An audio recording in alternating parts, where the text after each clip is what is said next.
আসসালামু আলাইকুম বন্ধুরা, আপনারা দেখছেন আমাদের সবচেয়ে জনপ্রিয় সিরিজ বড়লোক বাড়ির ছোট বউয়ের একটি ১৫০তম পর্ব। আজকের এই পর্বটি একটু আলাদা, একটু বেশি আবেগের, একটু বেশি হাসির। কারণ আজকে একটা বিয়ে হচ্ছে, কিন্তু এই বিয়ে যে কোনো সাধারণ বিয়ের মতো নয়। এই বিয়েতে লুকিয়ে আছে ভালোবাসা, রাগ, অভিমান আর একটা দীর্ঘ প্রতীক্ষার সুখী পরিণতি। ভিডিওটি দেখার আগে অবশ্যই একটি লাইক দিন, বন্ধুদের সাথে শেয়ার করুন এবং আমাদের চ্যানেলটি এখনও সাবস্ক্রাইব না করে থাকলে এক্ষুনি করে নিন। তাহলে চলুন আর দেরি না করে আজকের গল্পে ডুব দেওয়া যাক। বিয়ের আসরে তখন চারদিকে ফুলের সাজসজ্জা, দ্বীপের আলো আর মন্ত্রের সুর ভেসে বেড়াচ্ছে। সবাই যখন গভীর মনোযোগে বিয়ের অনুষ্ঠান দেখছে, ঠিক তখনই হঠাৎ পিছন থেকে একটা পরিচিত গলার আওয়াজ ভেসে আসে। সবাই চমকে পিছনে তাকায়। টুকুন, অর্জুনের প্রিয় দিদি, যাকে কেউ আসবে বলে আশাই করেনি, সে হাসি মুখে দাঁড়িয়ে আছে। টুকুন ২ হাত ছড়িয়ে বলে, কিরে ছোটু, কেমন লাগলো আমার সারপ্রাইজ? ভেবেছিলি আসব না? অর্জুন প্রথমে চোখ বড় বড় করে তাকিয়ে থাকে, তারপর মুখে একটা চওড়া হাসি ফুটে ওঠে। দিদি, তুই সত্যি এসেছিস? খুব ভালো হয়েছে। টুকুন কাছে এসে অর্জুনের কান ধরে আদর করে বলে, আরে বোকা, তুই কি ভেবেছিলিস তোর দ্বিতীয় বিয়েতে আমি আসব না? আমি তোর দিদি, তোর সুখে আমি না এসে কি থাকতে পারি? তবে সত্যি বলতে, যদি অহনার সাথে তোর বিয়ে না হতো তাহলে কিন্তু আমি কোনোদিন আসতাম না। অহনার মতো মেয়ে পাওয়া ভাগ্যের ব্যাপার রে ছোটু। এরপর টুকুন অহনার দিকে ফিরে ভালোবাসার সুরে বলে, অহনা মা, তোমার দাদার উপর একটু ভরসা রাখতে হয়। ও যাই করুক, যতই মাথামোটার মতো আচরণ করুক, তোমাকে ভালোবাসে বলেই করে, বুঝলে অহনা? অহনা লজ্জায় মাথা নিচু করে ফেলে। তারপর টুকুন চারদিকে গিয়ে দেখে অহনা এখনও ঘুমটা দিয়ে মাথা নিচু করে বসে আছে। সে হেসে বলে, আরে আরে, আমাদের নতুন বৌমা এখনও ঘোমটা দিয়ে মূর্তির মতো বসে আছে। নতুন বৌমা, এবার একটু ঘোমটা তোলো, সবাই তোমার মুখ দেখতে চায়। অহনা আস্তে আস্তে ঘোমটা তোলে। তার চোখে তখনও একটু লাল ভাব, কিন্তু মুখে হালকা হাসির আভাস। পাড়ার প্রতিবেশীরা একে অপরের মুখ চাওয়াচাবি করে হেসে ফেলে। একজন বলে, আমরাই ওকে বলেছিলাম চুপ করে ঘোমটা দিয়ে বসে থাকতে, সেটাই কিনা এত সুন্দর করে পালন করেছি। আরেকজন বলে, বড্ড বাধ্য মেয়ে কিন্তু। সবাই হেসে ওঠে। শাশুড়িমা দুর্গাদেবী অহনার কাছে এসে মাথায় হাত বুলিয়ে দিয়ে আদরের সুরে বলেন, কিরে মা, সারা দিন তো চোখের জল ফেলেছিস, এখন একটু কমেছে? রাগটাও কি একটু কমেছে? এবার একটু হাসো তো মা, তোমার হাসি দেখলেই বুড়ির মন জুড়িয়ে যায়। অহনা মাথা তুলে শাশুড়িমার দিকে তাকায়, চোখে জল কিন্তু ঠোঁটে হাসি। সে কিছু বলে না, শুধু শাশুড়ির হাত ধরে রাখে। এরপর দুর্গাদেবী পুরোহিত মশাইকে ডেকে বলেন, মশাই, একটু জোরে জোরে মন্ত্র পড়ুন। এত বড় আয়োজন করেছি, পাড়ার সবাই যেন শুনতে পায়। আজকের এই বিয়ে শুধু এই বাড়ির নয়, গোটা পাড়ার আনন্দ। পুরোহিত মশাই হেসে মাথা নাড়েন এবং আরও উচ্চস্বরে মন্ত্র পড়তে শুরু করেন। দুর্গাদেবী তখন সতুমামার দিকে ঘুরে একটু গর্বের হাসি দিয়ে বলেন, এবার বলুন, আমার প্ল্যান কেমন লাগলো? সতুমামা মাথা নাড়তে নাড়তে বলেন, তোমার প্ল্যানের কোনো তুলনাই হয় না। তুমি সবাইকে এমনভাবে ঘুরিয়েছ যে কেউ টেরও পায়নি। সত্যি, তোমার কাছে সবাই হার মেনে গেছে। দুর্গাদেবী শুধু হাসেন। এরপর শুরু হয় বিয়ের সবচেয়ে পবিত্র অংশ। পুরোহিত মশায়ের মন্ত্রের সুরে ভরে ওঠে চারপাশ। অহনা আর অর্জুন একে অপরের হাত ধরে ৭ পাকে ঘোরে। প্রতিটি পাকে যেন একটা করে প্রতিজ্ঞা, একটা করে বিশ্বাস, একটা করে ভালোবাসার বন্ধন তৈরি হয়। সিঁদুরদানের সময় অর্জুনের হাত একটুও কাঁপে না। সে স্থির দৃষ্টিতে অহনার দিকে তাকিয়ে থাকে। অহনার চোখ থেকে এক ফোঁটা জল গড়িয়ে পড়ে। কিন্তু এবারের জল দুঃখের নয়, এবারের জল আনন্দের। অহনা আর অর্জুনের বিয়ে সম্পন্ন হয়। চারদিক থেকে হাততালি আর উলুধ্বনিতে আসর মুখরিত হয়ে ওঠে। প্রতিবেশীরা আনন্দে বলে ওঠে, আজকে রাতে কেউ ঘুমাবে না, সবাই মিলে আনন্দ করব, খাবো দাবো, গান বাজনা করব। বিয়ে শেষে একটু স্বাভাবিক হতেই অহনা মুখ গোমরা করে বলে, সবাই মিলে আমাকে কি সুন্দর বোকা বানিয়েছে, একজনও বলেনি? একজন প্রতিবেশী হেসে হাসতে বলে, আরে বোকা, সাজতে কেমন লাগলো বলো, মজা হয়নি? অহনা আরও একটু রেগে বলে, মজা? সতুমামা সারাটা দিন আমাকে দিয়ে এটা করাও ওটা করাও করিয়েছে, রান্নাঘর থেকে সাজসজ্জা পর্যন্ত সব কিছুতে আমাকে লাগিয়ে রেখেছে, অথচ একবারও বলেনি যে এই বিয়েটা আসলে আমারই।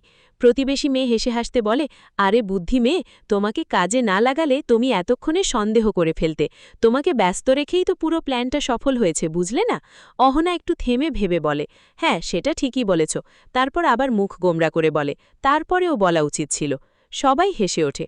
তারপর একজন প্রতিবেশী অর্জুনের দিকে তাকিয়ে মজার সুরে বলে, এই যে নতুন জামাইবাবু, একটু বলুন তো একই মেয়েকে দুবার বিয়ে করে কেমন অনুভূতি হচ্ছে? অর্জুন মুখে একটু গম্ভীর ভাব এনে বলে, কেমন লাগছে মানে? সব তো একই রকম আছে, পুরনোর মতোই। ভেবেছিলাম নতুন বিয়ে তো নিশ্চয়ই নতুন কিছু একটা হবে, কিন্তু একই বউ, একই বাড়ি, একই সংসার, কিছুই নতুন হলো না। অহনা চোখ পাকিয়ে বলে, তাহলে বলুন, আমাকে আগে বললেই আমি বিয়ের মণ্ডপ থেকে উঠে চলে যেতাম। এমন জামাই কে চায়? অর্জুন এবার একটু দুষ্টুমির হাসি দিয়ে বলে, আসলে সত্যি কথা বলতে আমি একটু মায়ের ভয়েই বিয়েতে বসেছি। অহনা এবার সত্যিই রেগে যায়, মানে আপনি মায়ের ভয়ে বিয়ে করেছেন, নিজের ইচ্ছায় করেননি? অর্জুন হাসতে হাসতে বলে, মা যখন বললেন বিয়ে করতে হবে, আমি কি আর না বলতে পারি? চারদিক থেকে হাসির রোল পড়ে যায়। অহনার রাগে লাল হয়ে সেখান থেকে উঠে চলে যেতে চাইলে অর্জুন এক টানে তার হাত ধরে বসিয়ে রাখে। অহনা হাত ছাড়াতে চেষ্টা করে, কিন্তু পারে না। প্রতিবেশীরা আরও মজা করে, জামাইবাবু ছাড়বেন না, ছাড়বেন না। একটু পরেই প্রতিবেশী মেয়েরা নাকে ঘিরে ধরে বলে, অহনা, আমরা শুনেছি তুমি নাকি অসাধারণ গান গাইতে পারো। আজকের এই আনন্দের রাতে একটা গান না শুনলে কিন্তু হবে না। অহনা লজ্জায় কুঁকড়ে যায়, না না, আমি সত্যিই খুব খারাপ গাই, তোমরা ভুল শুনেছ। একজন বলে, ঠিক আছে, গান না হোক তাহলে একটু নাচ করে দেখাও। অন্যজন অর্জুনের দিকে ফিরে বলে, আর জামাইবাবু, আপনি বরুন একটা গান ধরুন, আপনাদের জন্য আমরা কত কিছু করেছি আজকে, একটু গান শুনলে কি আর ক্ষতি আছে? অর্জুন প্রথমে একটু ইতস্তত করে, তারপর সবার অনুরোধে রাজি হয়ে যায়। সে গান ধরে, আর অহনাও আর না পেরে হাত বাড়িয়ে দেয়। দুজন মিলে একসাথে নাচতে শুরু করে। সারা আসর আনন্দে মুখরিত হয়ে ওঠে। মনে হয় যেন বাড়ির প্রতিটি কোণ আজকে উৎসবে রঙিন হয়ে উঠেছি। একটু দূরে দাঁড়িয়ে সতুমামা আর দুর্গাদেবী এই দৃশ্য দেখছিলেন। সতুমামা চোখ মুছতে মুছতে বলেন, আমি সত্যিই আজকে অনেক খুশি। মেয়েটা সকাল থেকে কত মন খারাপ করেছিল, আর এখন দেখো কিভাবে হাসছে। দুর্গাদেবী একটু আবেগী হয়ে বলেন, আমার ছেলেটাও কত দিন ধরে কষ্টে ছিল, কাউকে বুঝতে দিত না, কিন্তু একজন মা তো বোঝে, আর এখন দেখো ওকে কিভাবে নাচছে। এই দৃশ্যটা আমি সারা জীবন মনে রাখব। সতুমামা একটু চুপ করে থেকে বলেন, এই কদিন যেন পুরনো দিনগুলো ফিরে এসেছিল। বাড়িটা এত প্রাণবন্ত হয়ে উঠেছিল, কিন্তু কাল সকালেও চলে যাবে, আমার ঘরটা আবার ফাঁকা হয়ে যাবে। দুর্গাদেবী মামার দিকে তাকিয়ে বলেন, তোমাকে ফাঁকা থাকতে দেব না, তুমি আমাদের কাছে চলে এসো, কালকে থেকেই তোমার জন্য ঘর খুঁজব। মামা একটু হেসে বলেন, সেটা কি হবে, তোমাদের এত বড় সংসার? দুর্গাদেবী বলেন, সংসার বড় হলে মানুষও বেশি লাগে, তুমি থাকলে আমার ভালোই লাগবে। মামা একটু থেমে বলেন, টুকুন কোথায় গেল হঠাৎ? দুর্গাদেবী বলেন, টুকুন বাড়ি চলে গেছে, কাল সকালে যখন ওরা রওনা দেবে তখন নিতে আসবে। মামা চিন্তিত মুখে বলেন, ও যদি বাড়িতে গিয়ে সব বলে দেয়? দুর্গাদেবী আত্মবিশ্বাসের সাথে বলেন, টুকুনের উপর আমার পুরো ভরসা আছে, ও খুব ভালো অভিনয় করতে পারে, ও কিছু বলবে না। তারপর দুর্গাদেবী একটু নরম হয়ে বলেন, অনেকদিন পর আপনার সাথে এভাবে মন খুলে কথা বললাম মামা। মিষ্টি হেসে বলেন, আমারও মনে হলো পুরনো কোনো দিনে ফিরে গেছি। দুর্গাদেবী বলেন, সেই আনন্দে থাকা শিখানো কিন্তু এই মেয়েটাই আমাকে শিখিয়েছে। অহনা আসার পর থেকে আমিও অনেক বদলে গেছি। মামা ভালো লাগার চোখে বলেন, তোমার ছোট বউরের ভবিষ্যৎ অনেক উজ্জ্বল, এত পড়াশোনা করেছি, অনেক ভালো চাকরি হবে। দুর্গাদেবী গর্বের হাসি দিয়ে বলেন, সেটাই চাই, ও নিজের পায়ে দাঁড়ানোটা দেখতে চাই।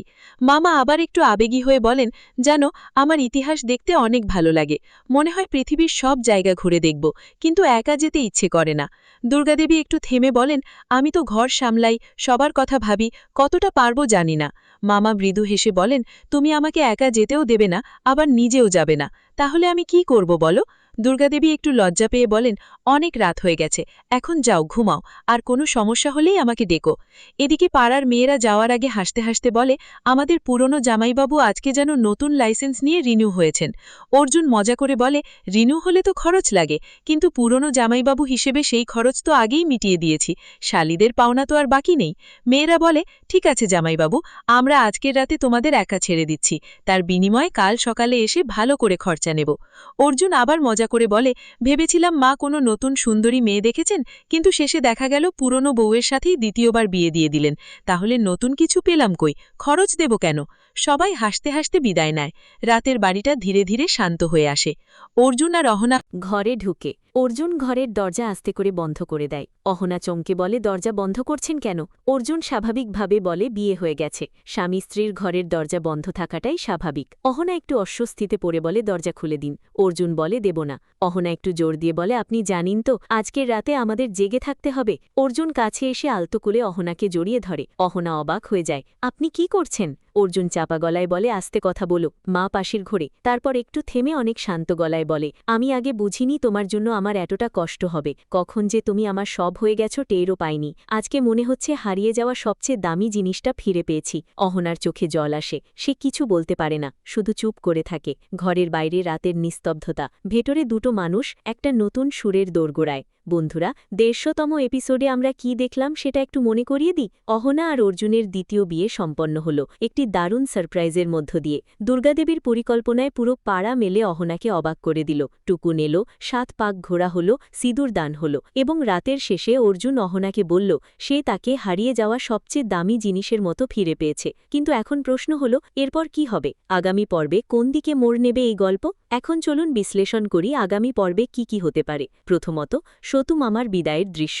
১৫০তম পর্বে সতুমামা বলেছিলেন কাল অহনা চলে যাবে আর তার ঘর শূন্য হয়ে যাবে, তাই আগামী পর্বেই অবশ্যই একটি আবেগময় বিদায়ের দৃশ্য থাকবে। অহনা যে মামার কাছে এতদিন ছিল, সেই মামার বাড়ি ছেড়ে যাওয়ার মুহূর্তটা নিশ্চয়ই চোখে জয় আনবে। দ্বিতীয়ত, টুকুনের রহস্য। টুকুন রাতেই বাড়ি চলে গেছে, দুর্গাদেবী বলেছেন টুকুন কিছু বলবে না, কিন্তু টুকুন কি সত্যিই চুপ থাকবে, নাকি সে বাড়ি গিয়ে কাউকে কিছু বলে ফেলবে? এই রহস্যটা আগামী পর্বে খুলতে পারে। তৃতীয়ত, দুর্গাদেবীর সংসারেই অহনার নতুন যাত্রা। দ্বিতীয় বিয়ের পরেই অহনা এখন নতুনভাবে সেই সংসারে পা দেবে, কিন্তু সেখানে কি সব মসৃণ থাকবে, নাকি কোনো পুরনো শত্রু বা নতুন সমস্যা মাথাচাড়া দিয়ে উঠবে? চতুর্থত, অহনার চাকরির বিষয়টা। সতুমামা বলেছিলেন অহনার ভালো চাকরি হবে। আগামী পর্বে হয়তো সেই চাকরির কোনো আপডেট আসতে পারে যা অহনার জীবনে নতুন মাত্রা যোগ করবে। পঞ্চমত, অর্জুন আর অহনার সম্পর্ক।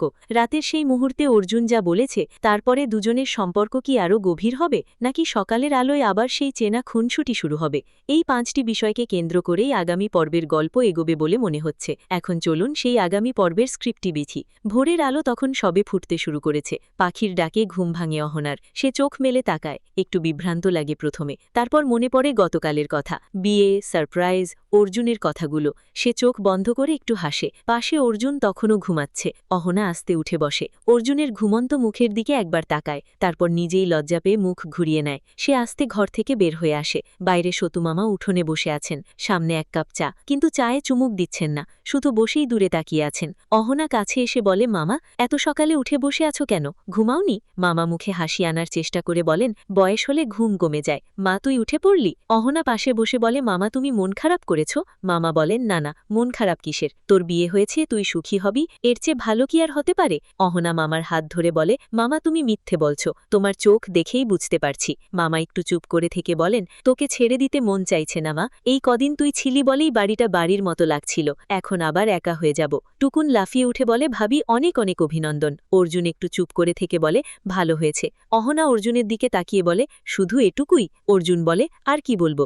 অহনা বলে, একটু খুশি হতে পারেন না? অর্জুন বলে, আমি তো খুশিই আছি। দুর্গাদেবী বলেন, ওর খুশি ওর মুখে দেখা যায় না, মনে মনে থাকে। টুকুন হেসে বলে, ছোট আসলে অনেক খুশি হয়েছে, শুধু দেখাতে পারছে না। অর্জুন বলে, তোরা সবাই মিলে আমার বিরুদ্ধে।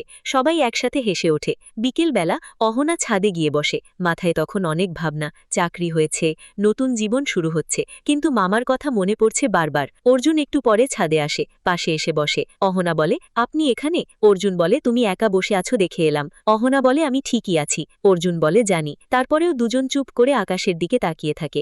একটু পরে অর্জুন বলে, অহনা, একটা কথা বলবো? অহনা বলে, অর্জুন বলে, গতকাল যা বললাম সেটা সত্যি ছিল, আমি সত্যিই তোমাকে হারিয়ে অনেক কষ্ট পেয়েছিলাম, কিন্তু বলতে পারিনি। অহনা চুপ করে থাকে। অর্জুন বলে, এবার আর সেই ভুল করব না। অহনা একটু হেসে বলে, দেখা যাক কতদিন মনে থাকে। অর্জুন বলে, তুমি কি কখনো সহজভাবে কিছু মেনে নিতে পারো না? অর্জুন হেসে বলে, এটাই তোমার সমস্যা। অহনা বলে, এটাই আমার গুণ। অর্জুন হেসে বলে, হ্যাঁ, সেটাও ঠিক। দুজন আবার চুপ করে থাকে। সূর্য ডুবে যাচ্ছে, আকাশ লাল হয়ে আসছে। একটা নতুন অধ্যায়ের সূচনা হচ্ছে অহনা আর অর্জুনের জীবনে। নিচ থেকে দুর্গাদেবীর ডাক আসে, অহনা, অর্জুন, নিচে এসো, চা ঠান্ডা হয়ে যাচ্ছে।